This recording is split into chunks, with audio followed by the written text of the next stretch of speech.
Hello everyone, hope you're having a fantastic day so far. Welcome back to the Owl main channel. My name is Strompfel and I'll be your host today, where we get to meet and greet another captain for Owl Season 3. I think this is captain number 5 in the line, which is quite interesting. So we're over the halfway line and we have 4 more captains to go, and this is one of them. Now, this guy is a Owl veteran. He was in Season 1, he was in most of Season 2.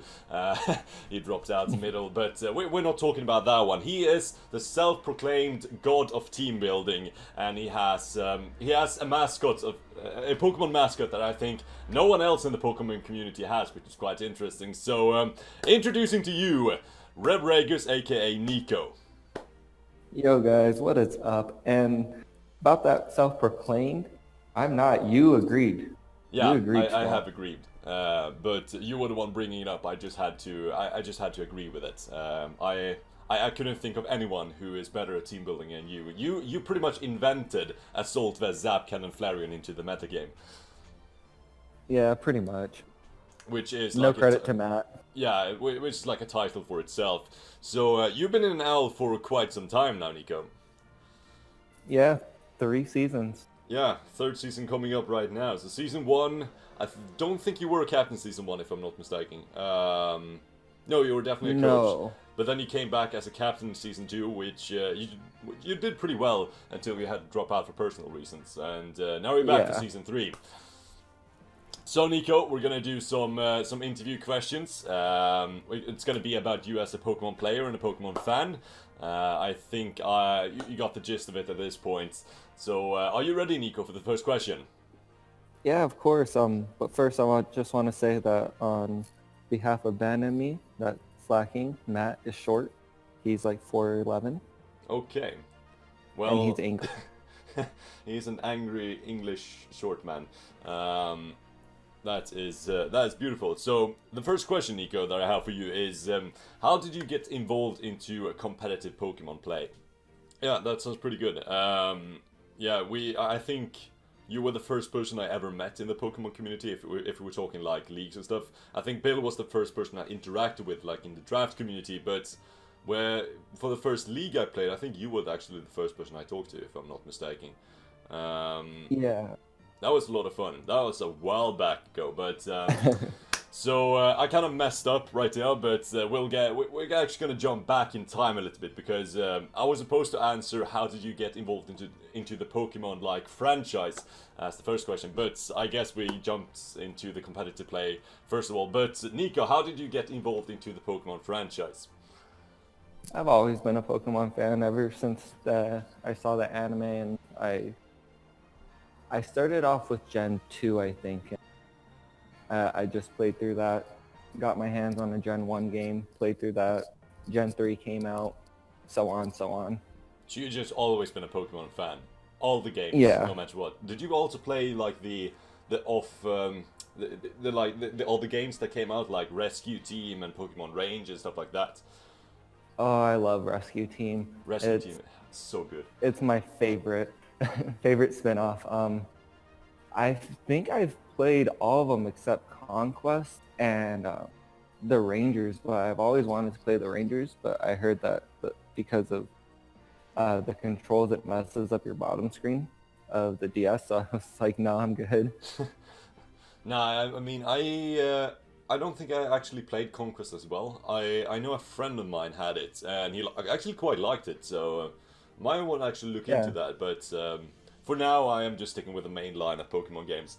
I also played Rescue Team. It's actually, I think, like Mr. Dungeon Explorers of Darkness, Time, and Sky. Those are like one of my favorite games of all time. They're so good. I've tried to make Isaac play them for like a year now. He still refuses. Why? I don't know. I have no idea. But those are so good, actually. I played through them like 2 or 3 times just because the story is amazing. But we're not really here to talk about Mr. Dungeon. We're here to talk about Pokemon, the draft side of Pokemon, and we're gonna continue that with me asking you about your preferred playstyle when it comes to Pokemon.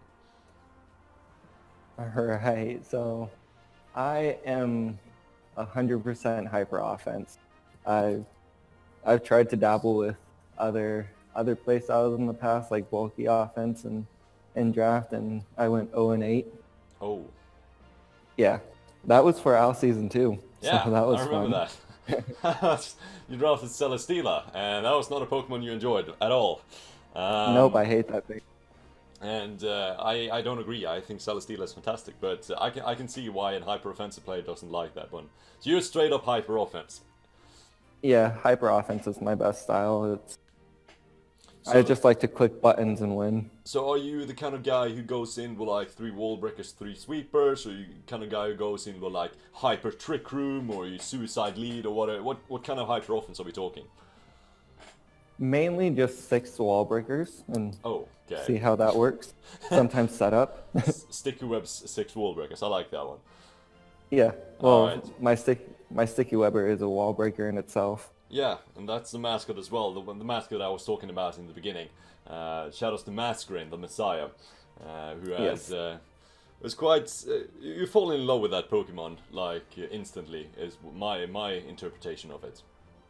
Oh yeah, I actually no. My favorite to begin with was Absol, T-Tar, and then over time I just grew to develop like a love for it. I don't know how, but I love it. That's like me and Wigglytuff. Yeah, see, it just kind of sticks with you. That kind of just happens. It's like it's not that instant connection, but it just grows on you over time. So Niko, we're gonna stick with the competitive realm, and I want to ask you a question that is that has multiple answers, but most people has actually gotten this quite early and just immediately knew what they wanted to say on this question. So if you could, no wait, that's the wrong one. If you could add a move to the move tutors in game, which move would it be? And that's more directed towards either a move that you feel is underappreciated, like a signature move that not a lot of Pokemon gets, or maybe it is like that one move that you always wanted to have on your Pokemon that couldn't get it before, but you can now have it a move tutor and you can learn something like that. So what would be the move that you could add to move tutors? Hurricane. Hurricane. I don't think enough. Yeah, I don't think enough Mons get Hurricane. It's such a good move, and it's just fun to click Hurricane. It is very fun. You know, Masquerade would probably get it, and it needs better stab. Yeah, the Zapdos could get it. That would be like the long-lost Pokemon that couldn't get a flying stab. Exactly. Mega Charizard Y. Actually, that would suck, because, you know, you're setting up the sun, so you would never hit a Hurricane for your life, but it would still be pretty cool. But it's like a nuke. It's a 50-50 nuke, which would be pretty cool. But now we're kind of done with the competitive realm of things. We're now moving into you as a Pokemon fan, Nicholas. And the first question is, which generation of Pokemon would you consider to be the best one? 4th, easy. The 4th one. It was so pivotal to competitive play. Getting more abilities, weather became a thing, more evolutions that just tore up the meta. The items in it was insane. And I mean, just the gameplay itself was great. Yeah, I can agree with that. 4th generation was actually a lot of fun. I was actually my favorites as well, mainly because I got into Pokemon in the 4th generation. I just loved like Diamond, Pearl, Platinum, Heart Gold, Soul Silver. Still like the game that I think I have the most hours played in, but I'm not too sure about that one. Maybe it is Pokemon Emerald, but 4th generation still has a special place in my heart. So you know, Nicholas, we have a lot of games at this point, and with every game it almost seems to have a new set of an evil team. You have Team Flare, Team Skull, Team Galactic, and so on so forth. But if you had to join one of them, which one would it be and why? Team Plasma. Team Plasma. Okay, why? Mainly because, well, it would be N's Team Plasma, not like Gets's, where it's a little bit corrupt in their ideas. But if I was with N, I think that would be the best, just because his ideas, what he wants to do is actually for a decent cause. While Gets's kind of made it into like shit. He just drew Team Plasma into the ground. Yeah. Yeah, that's interesting. That's different from Toasty Rex Answer, who wanted to join like Team Aqua because he liked the clothes, which is interesting. So I like that answer. So you actually want to join a team because of their motive. That's quite cool. Now moving into the next question. So this is the question that I asked you before, and you said you had an answer immediately, and that is, if you could be a Pokemon for one day, which Pokemon would you be, and what would you do? That's the easiest question ever. Okay. It's Masquerain. You would be Masquerain. I don't think there's another answer. Like, why wouldn't you want to become a god of the Pokemon realm? That's true. But what would you do on that day when you were a Masquerain? Take blood. Okay. Kill everyone. You would just fly around killing people. Anyone that disrespects me. Oh my god. Alright then. That's interesting. So you would be like a killer. You would be on a killing spree with a Masquerain. Yeah, it needs more respect. That's a different answer from what I've gotten so far, but that's quite an interesting answer. Not gonna lie. So we actually reached the final question for you, Nicolas, today, and we have the upcoming main series games. It's gonna be Let's Go Pikachu and Eevee, and I think I already know your answer to this one actually without reading out the question. But we have the next upcoming main series games: Let's Go Pikachu, Let's Go Eevee. There has been some rumors, and I have to emphasize rumors about potential new Mega Evolutions coming. Now, this is not confirmed at the time of recording this, but there has been speculations about potential new Mega Evolutions coming to the game. We don't want to start any sort of rumors right now, so this is not confirmed at all. But, Nicolas, if you could add, or if you could have one Pokemon from any generation of Pokemon, all the 800 plus Pokemon that could get access to a Mega Evolution, which Pokemon would you pick? I would say Masquerain, but that would just be too broken. I fucking knew it. I would say, I'm not saying I'm doing it. Oh, okay. Masquerain would just be broken with a Mega. Okay. Let's just put it that way. Like, it's already a monster. Alright.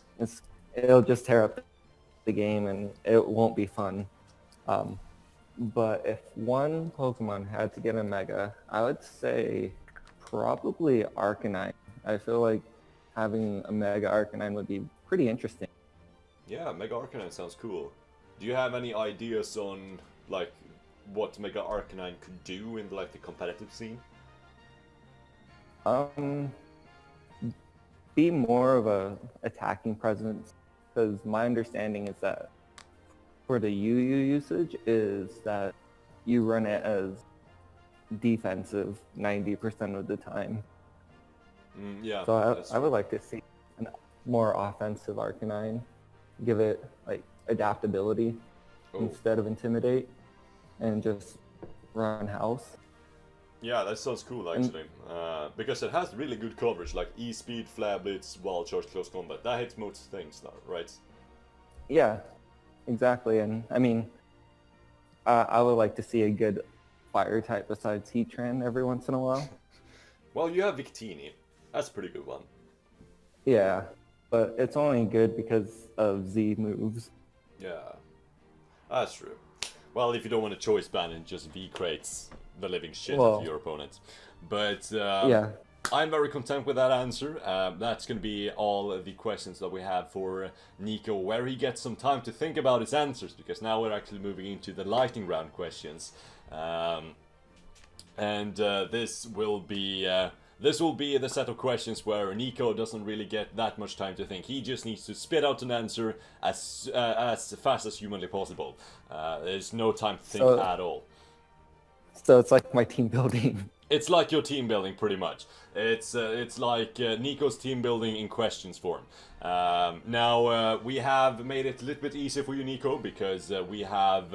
there's pretty much only going to be 2 options you can pick for. I'm going to ask you a question, then present 2 options. You just have to pick one of them, but you have to pick one of them really fast, right? Okay. Are you ready? Yes. Let's go. So, where would you travel, Kalos or Alola? Alola. Which one will you play? Let's Go Eevee or Let's Go Pikachu? Eevee. Do you prefer attack or special attack? Attack. Do you prefer defense or special defense? Neither. Do you set up Tailwind or Trick Room? Helen. Do you sweep or do you stall out your opponent? Sweep. What's your favorite status condition? Burn, paralysis, sleep, or poison?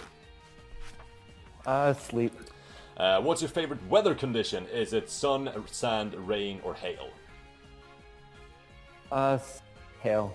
And last Why but not not? least, how do you remove your hazards? Is it via defog or rapid spin? I don't. I just let it stay there and work around it. That's an hyper-offensive player and a half. So that's going to be all the questions that we have for Niko for this interview. I want to thank you, Niko, so much for coming on. I want to wish you the best of luck in Season 3 of the Owl. Is there anything that you want to say before we wrap up this interview? Thank you for having me back for Season 3. It's a really fun league, and, you know, it's one of the better experience in league formats I think there is. It's unique, it's fun. The people there are great, if you want to call them that. Oh, I feel moved. Yeah. Alright, but that's going to be all the time we have for Niko so today. So yeah, thank you so much for watching. I'll be right back with another captain's interview before you even know it. So my name is Strompfel and I'll be signing off at this time. Goodbye.